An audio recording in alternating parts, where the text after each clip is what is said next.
Regarde, bonjour. Mon nom à moi, c'est Fabrice Ndjelakou, ingénieur agronome de profession. Bienvenue sur Africa Contractor. Alors, si tu es nouveau sur cette chaîne, ici là, nous parlons d'agriculture, d'élevage, d'agroalimentaire et beaucoup d'idées business qui concernent l'agro-pastoral.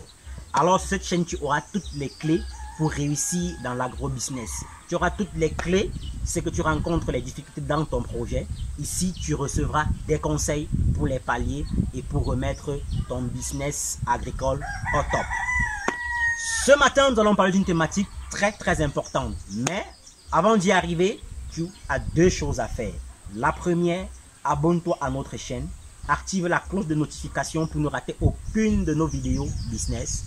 Et la deuxième, partage au maximum cette vidéo dans tes différents groupes WhatsApp, Facebook, LinkedIn, Instagram, Twitter et j'en passe. L'Afrique compte plus d'1,5 milliard de bouches à nourrir chaque jour.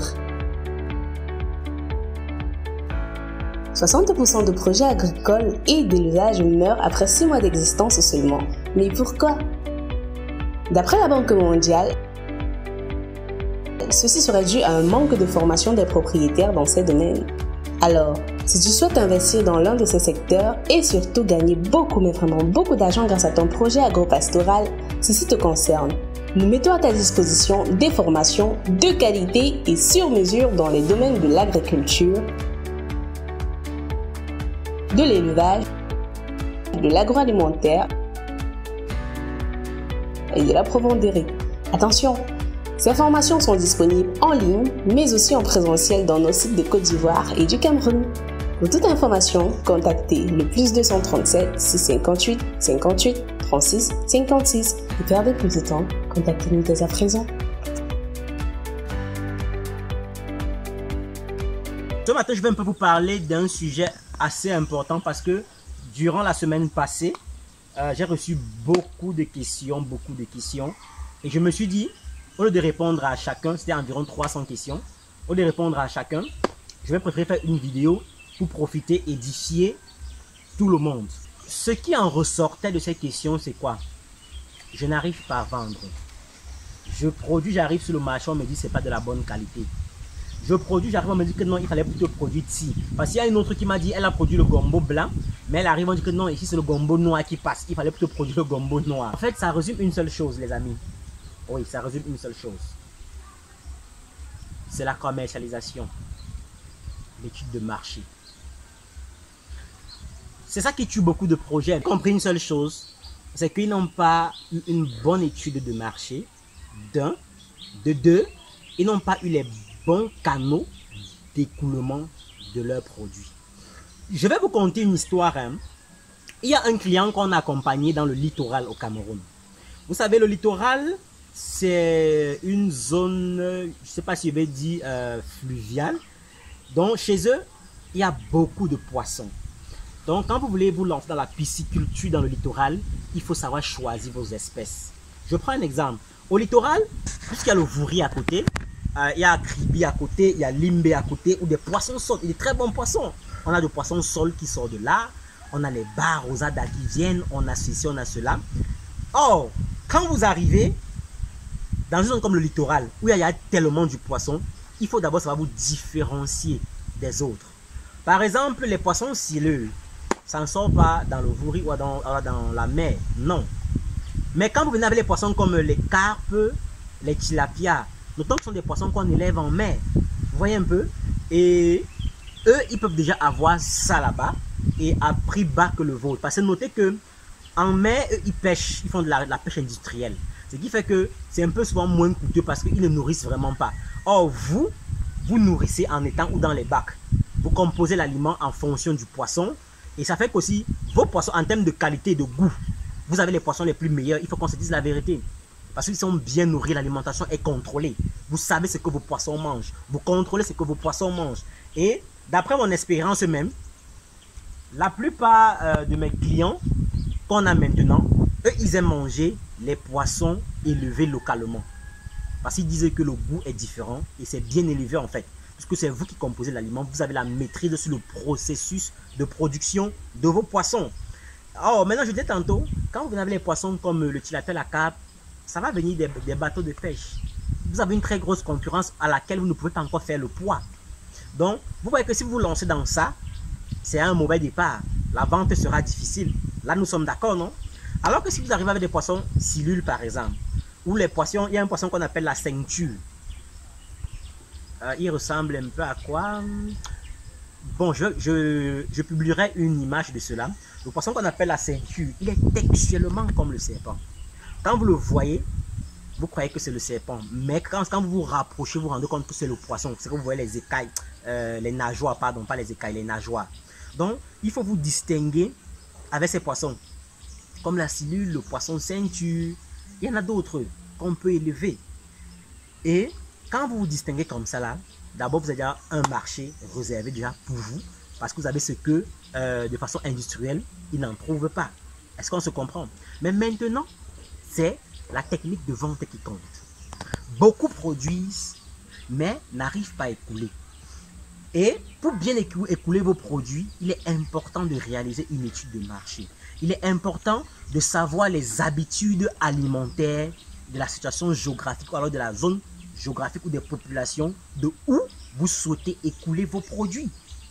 Il est clair que si vous arrivez dans un endroit où les gens ne mangent pas peut-être les poissons silules, je prends un exemple, et que vous produisez, il est clair que vous n'allez pas vendre. Je vais prendre un exemple un peu très palpable. Il y a le maïs blanc, il y a le maïs jaune. Vous voyez, il y a des régions où, quand vous arrivez avec le maïs jaune, les gens ne vont pas prendre parce qu'ils sont habitués au maïs blanc. Allez un peu dans le Grand Nord, par exemple. Si vous arrivez peut-être à le maïs jaune, peu sont ceux qui vont manger. En grande partie, eux, ils produisent le maïs blanc. Or, quand vous arrivez dans le centre du Cameroun, quand vous avez le maïs blanc, beaucoup vont s'abstenir. Ils sont habitués au maïs jaune. Vous voyez un peu? Il y a tout ça qu'il faut savoir. Il faut savoir les habitudes alimentaires de vos populations avant de mettre les spéculations dans les bacs ou dans les étangs avant de les lancer.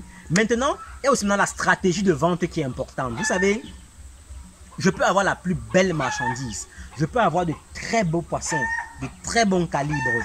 Mais si je n'ai pas une très bonne stratégie pour écouler mes produits, c'est le chaos. Il faut qu'on se dise la vérité, c'est le chaos.